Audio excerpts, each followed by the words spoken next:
On this episode of the podcast, I have with me Jim Olson. He's the CTO at ModelOp. We're going to be talking about AI governance. And what do I mean by that? Well, there is a process of bringing a foundational model into an organization. You have to understand where the AI governance fits, the importance of it. There's a lot of rules and regulations that you have to be aware of, and those don't always move very fast. Also, performance towards business outcome. I think that's a key one we're going to be talking about. Jim, thanks for joining the show. Oh, thank you so much for having me on today. I appreciate it. Absolutely. Before we start, can you tell the audience what ModelOp does? Sure, exactly what you said. Basically, the governance of all kinds of models, which is, of course, inclusive of both foundational LLM models, but also overall RAG implementations and solutions that utilize those foundational models to achieve a business need. And we really handle that whole process from everything from understanding where models are deployed, what components make up a model, and then moving it through the business and tracking that the appropriate steps have been done so that you both can comply with not only maybe regulatory compliance, but also your own internal quality requirements as well, because nobody wants a model hurting their business. So you need to cover that as well. Awesome. Well, I'm sure you're being kept busy with all the innovation and progress everyone is seeing out there within the AI space. I guess let's start at the top. A company wants to leverage some type of AI solution. They may not want to build their own. They might want to leverage an existing foundational model. They need to incorporate that into the business. Like all technology projects, there is a process.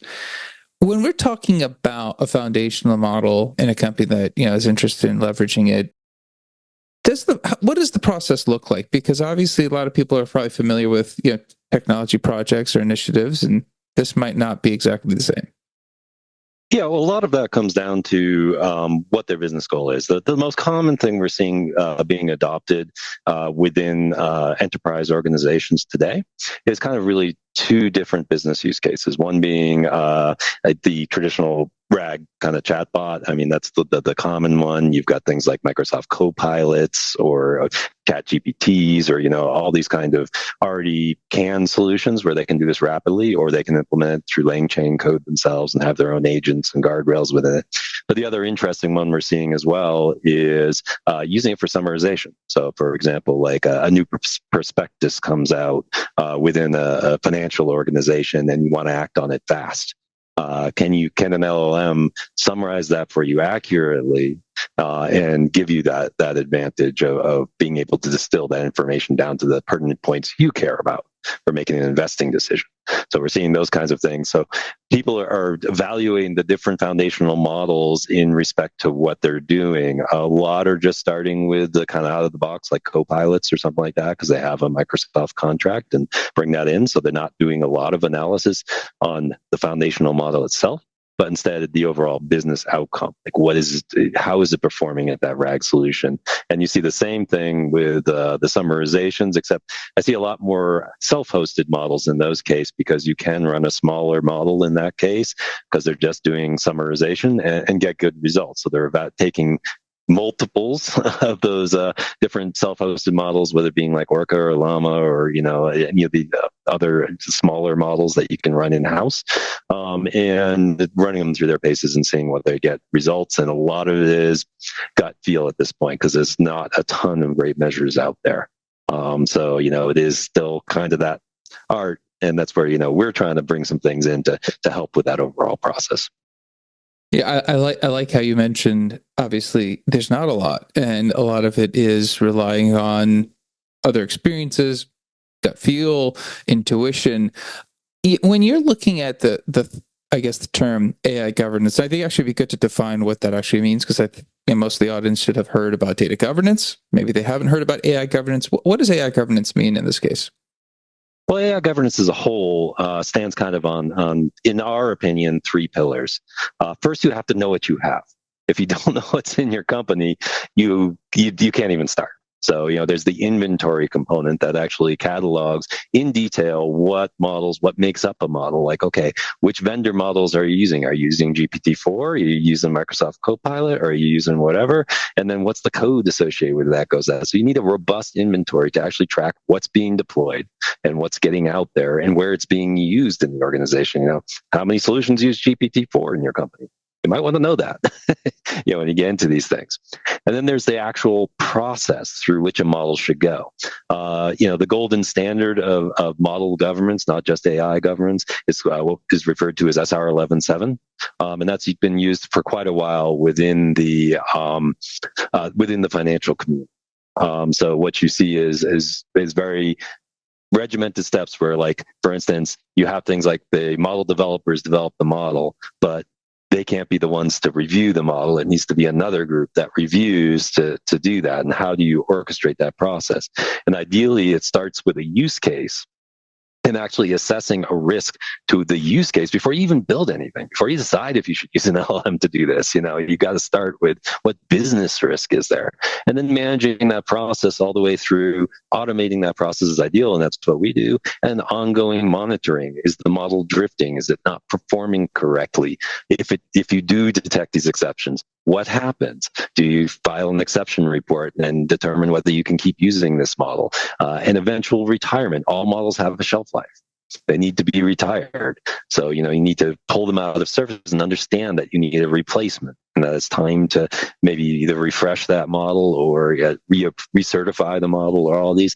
These are all aspects of model governance, and they just ensure that two things. One, there's the regulatory compliance side. Nobody really likes that as much. That's what you have to do. And big banks do that. But then there's also the risk to your business. You don't want these things going wrong if they're making business decisions. You don't want it to start discriminating against a protected class, as an example. That's going to hurt your bottom line, and should, frankly, when it comes to those kinds of things. So governance as a whole isn't just regulations. It's also making sure that you're both assessing and managing the risk of the models that can occur to your business. As you're mentioning this, I was thinking about a couple things. One, obviously, as you stated, it's still early days, and we've spent 20, 30, 40, 50 years dealing with data and data solutions and data governance and data quality. Those things are, they're well known. I think people may not execute on them ideally, but they're well known. We know what those issues are. When it comes to AI governance, being new, not being fully aware of the impact of a solution, at least not thinking through the whole life cycle, because it is, maybe the company doesn't have that capability yet, or they haven't seen the life cycle of a Gen AI solution through long enough. When you think about that and where AI governance sits in, it almost seems like this safeguard is a bit of a, hey, the guardrails need to be, well, I mean, I guess depending on what you want the guardrails to be, these guardrails are essential because we're kind of diving into the unknown a bit. Yeah, well, there's the guardrails that are the real-time interactivity of stopping you from doing something like swearing at your clients or something like that. I mean, those are obvious and relatively easy, and I think those are well understood. But what's not as well understood is, how well is it doing for your company? And we see this across all models. I mean, traditional like predictor models and categorical models and things like that are a little easier to measure, so that those are understood. But the process is always we're still put in place. Think of it as like the early days of coding before we had DevOps. You kind of build it, you just deploy it right off your desk, away you go. Now, of course, every organization has a large number of steps you go through in order to bring a coded solution out there. Models have their own unique capability, whether it be an AI model, an ML model, or even just an Excel spreadsheet. If it's doing automated process within your business, so it's making real-time predictions that affect outcomes, we haven't traditionally managed that as well. And that's where the whole idea of governance needs to come in. You can think of it as like DevOps for the AI world, where we want processes in place to make sure the quality is there and the monitoring is there, because unlike code is pretty followed path until it gets some weird input it's never seen before and maybe just crashes, and that's pretty obvious. Models can start making what valid, quote unquote, predictions about business decisions, yet they're bad decisions. So we need that ability to detect, is it putting out bad language, is it making bad suggestions? It could not even be toxic. A guardrail can't protect against this, but if it's giving bad financial advice to your client, in the case of a financial institution, that's not going to be good, and it's a lot more esoteric to pick that up. So that's why you need those kinds of, not live stop it right now, that's really hard to do, but at least looking back over some quanta of time with recency, depending on the amount of data quantity you have, and determining it's meeting your business use case well. And that kind of things. And there's some techniques for that. There's not a lot there yet. I think we'll see more and more evolving. And that's a very important space to be in. And I think that's what's really in its infancy, is how well is your AI solution performing for your business? Interesting, because you mentioned automation. And obviously people have processes that have been running for a very long time. So there's a human in the loop. There's a human doing the work. And there's checks and balances built along that way through historical processes, and we're aware of what to look for, what to not look for. When it comes to an AI solution where you're like, well, I might have a human in the loop, I might not have a human in the loop, there's rules and regulations. As you're looking at AI governance and looking at rules and regulations, and as rules and regulations change, talk about how those potentially affect the model and the governance, because obviously when a rule does change, you've actually trained the model on a certain amount of data, it understands things, you have to go back and potentially adjust things because there are different parameters based on rules and regulations if you're in that type of industry. How does AI governance help there? Well, first of all, again, the simple thing of inventory, a new thing comes up about using LLMs.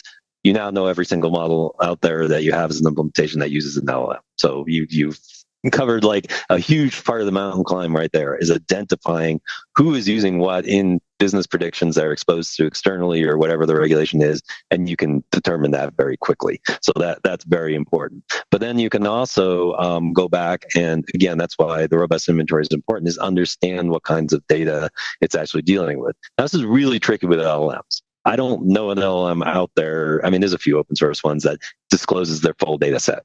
So how do you guarantee that any LLM doesn't contain some GDPR data, as an example? So something that was supposed to have been rescinded via the EU regulations, but in fact it's in there.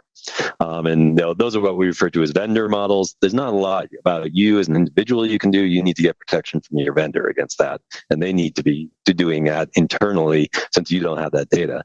But likewise, if you're in a RAG solution, you need to have the reference to those documents that are in there, and make sure that, for like a data privacy is the simplest example, that you did actually, you aren't having any data that was rescinded or otherwise asked to be scrubbed, and or prove that you followed the due diligence steps, like in the EU Act, et cetera. You actually have to file reports with the EU saying how you're using it, if you're doing certain things, like if you're making health predictions or you're doing that. We're seeing that some states in the US too have passed things specifically about health, like saying, these LMs cannot be used to make health decisions unless there's a human in the loop who makes the ultimate decision. And even then there's different levels of that.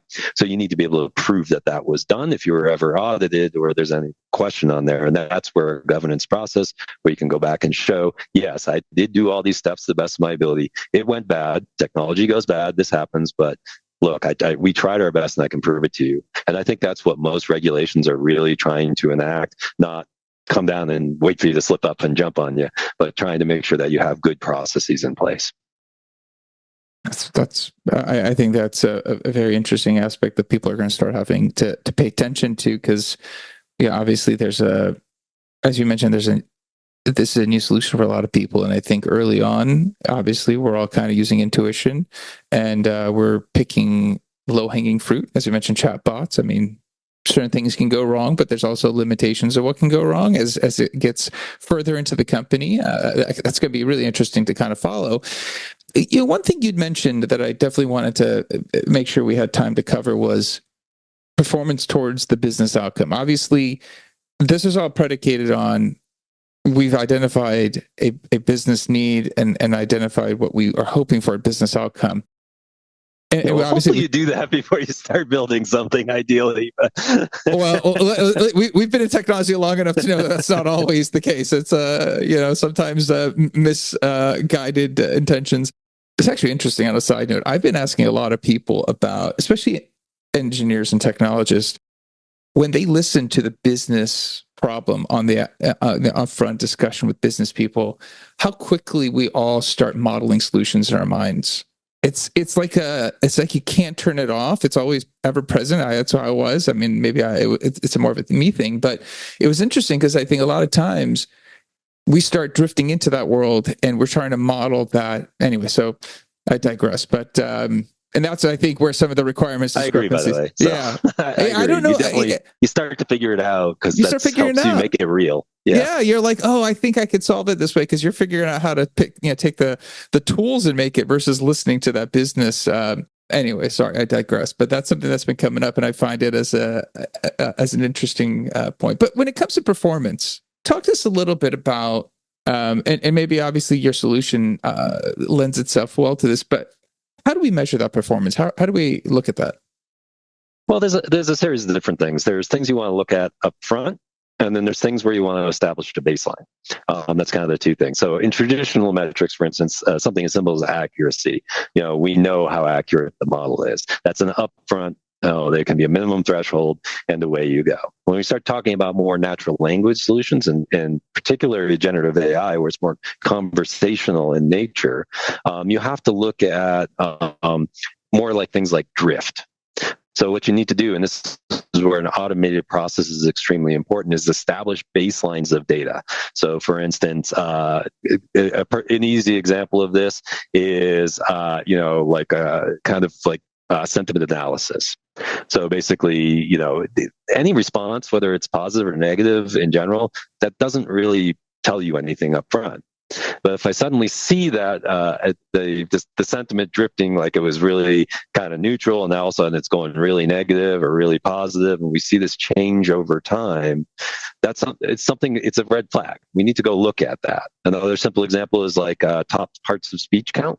So counting the top 10 nouns emitted, the top 10 adjectives, the top 10 whatever, and getting those counts. And again, establishing a baseline when we've gone through and we played with it and it looks good, we establish that baseline immediately up front, and then we can automate running that on occasion. And again, look for words, like if it's on model governance documents, we built a RAG that lets you query those and ask questions of it.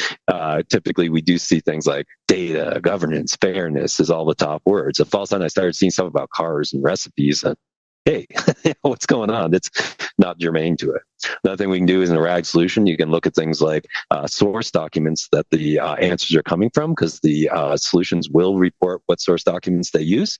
And then doing what's called an expert cosine similarity between those source documents and the answer, and making sure the vectors are fairly close in nature, so that the information presented is representative of the original source documents, which is ultimately the business goal on that. Or in the case of, I mentioned summarization, where we can use that same technique of expert cosine similarity to make sure that, again, the summarized information is representative of the original things. Then we do simple things like toxicity assessments and gibberish assessments, and do that on an ongoing fashion as well to make sure it's not hallucinating and saying nonsensical things. So there's a lot of these things that are more business oriented. You'll see a lot of LLMs where they go through like vector clusters and things like that. And that's great if you're training your own LLM, but I don't have a single business user that is training their own LLMs. It's very expensive, and requires a lot. There's some playing with reinforcement learning,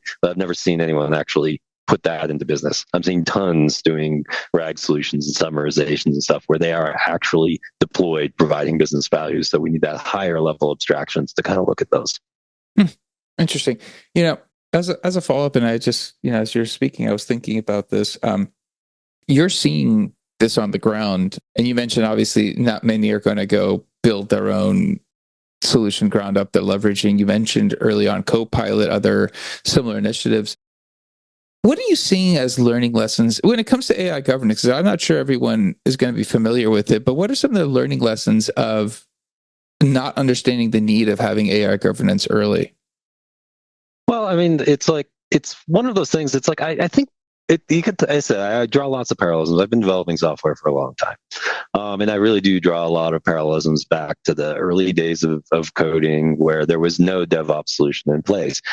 Nobody would disagree with you in a second that the that some formalized process to get your software out to production wasn't required. I didn't know any engineers.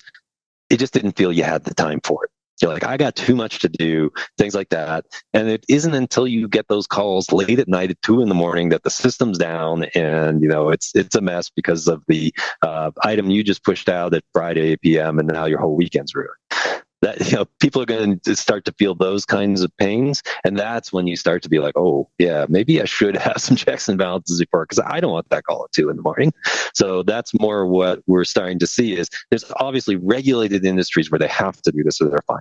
Banks, the big banks, they were some of our earliest customers because they already understood this, and there's real penalties to not doing it. A lot of the customers who are using these solutions aren't necessarily in that kind of a regulated environment, and they're just starting with them. So they haven't gotten those calls at 2 a.m. yet. Or like the one where it was that car dealership that sold a car to somebody with their chatbot because they just threw it up there. They had nothing in place clearly to test this thing. So, I think it's going to be there's definitely the regulated industries like the healthcare industry facing those regulations, et cetera, and the banks that always, and large consumer organizations that just have too much to lose if something goes wrong.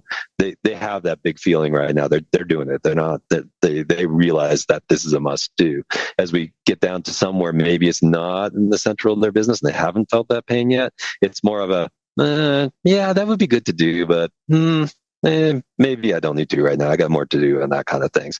But I think we're going to see more and more people realize, just like back in the coding days, I mean, what place doesn't have a proper CI/CD pipeline nowadays? If you're a software shop, everybody does. That wasn't true so many years ago. And we're going to see the same thing with model governance. Everybody's going to want a governance pipeline in place because, yeah, the business risk is just too high. Interesting, because I think you've mentioned that you've drawn the analogy to DevOps, and obviously, I think most software development, groups have some type of CI/CD, or they're working towards it, or it's a mature process. If you were going to put I'm going to look out 5-10 years, it sounds like we're going to see AI governance proliferate to companies because it is going to be as crucial as DevOps. I mean, as I'm listening to you, I hear, hey, you don't want that surprise call, you don't want that surprise issue. You need to be monitoring these things ahead of time. Is that a fair statement that's where the growth opportunity will lie, and that could be very common for most orgs who are running some type of models? Well, I mean, we build our whole company around that. So, well, that's an easy one. That's a T-ball question. From our standpoint, yeah, we obviously believe, and I believe it needs to be done. It's the best practice because, yeah, you've got to have things in place to understand where your models are. And if you do this stuff by hand, it's literally things don't happen. Or, we've met clients where before we get a formalized automated process in place, it can take a year to get a model out from the desktop out to actual production because they have to do the governance, but they do it by hand. So that's why I think as more and more of these things become business critical and right in the flow of doing their business, yeah, it's going to be adoption. But we always say, there's things like SR 11.7 that describe everything you should do. We also have what we call minimum viable governance, which is what's the minimum you have to do to really help. And then you can grow on it and add the steps as they make sense to your business and things like that. So, just like you mentioned, in DevOps, there are people along the continuum of journeys and that kind of things. Not every place has like 3 staging environments and and all this stuff, or A/B testing or all that kind of thing. But they probably do at least have a Jenkins build and running some unit tests and things like that. Same thing with governance. You can do some simple steps up front, like I said, just getting them into the inventory so you know where they are and who's using what and what's deployed, and running some very simple monitoring on them on occasion. It's probably enough to start and get you a long ways towards there and that kind of thing. And that's where you still need to automate that and have a system that does that. But, that's what we refer to as that kind of idea of a minimum viable governance. Fair. I expected it to have been obviously core of what the company's doing, but I think just as you were delineating between some of this stuff being manual and having that minimal viable AI governance layer. And I'm curious, we'll maybe finish the episode out with this question. if you are working with the model right now, and I am just ramping up, we're trying to do things, I might not even be aware that I'm doing a lot of stuff manual because we're just trying to figure stuff out and somebody's just doing what they can. What is the, I guess, that switch to go, I should stop doing this manually? Is there a specific volume? Is it better from day one? Is it a case of, if you're doing a manual just because you guys are finding your way, that's okay? Is there kind of a line in the sand when you should bring in a tool like ModelOp to help with the automation? Well, I really think that comes down to the criticality to the business. I mean, if you have an internal use model that there's little danger, and the worst you do is offend your internal employees, which still isn't ideal, that's a very different risk than offending a customer or giving them bad advice or making a bad financial decision where it comes in line. So, it's more around how critical are these models to your business. You may have just one model, but your whole business runs on it. I think I'd want to have governance on that thing from day one. And of course, it's always easier to start with having the governance in place and then growing into it than starting with basically a cobbled together process where it's things now you have to come in and fix it because now you're changing the wheels on the tires of a car as it's driving down the road. That's never fun. So, the earlier you bring it in, the better. But the key thing to me is, do you have models, especially AI models, that are making business critical decisions that could have a financial impact on your company? Then I would want that governance in as soon as possible. Jim, thanks for coming on. I'm sure we haven't exhausted this topic. There's probably plenty of avenues still to explore, and I'm sure people might be hearing about AI governance for the first time. If somebody does want to follow up, what is a good way of connecting with you to kind of speak a little bit further about the subject? Yeah, first of all, if you go to modelop.com, there's a whole bunch of videos, explanations, demonstrations. We have summits on the topic from some of the industry leaders like FINRA and others on there as well. And then also, if you have personal questions of me, I'm on LinkedIn, just under Jim_Olson. I think the link will be provided. So you can feel free to reach out through there to me as well. Okay, awesome, Jim. I really appreciate your time. Thank you. Okay, no problem. Thank you for having me on today. Absolutely.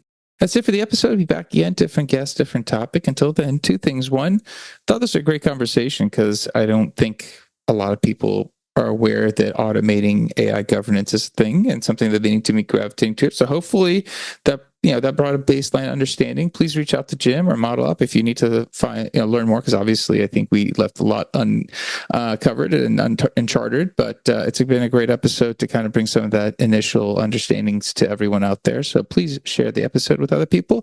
Also like, subscribe, comment, let me know how the podcast is going for you. Till next time, thank you and goodbye.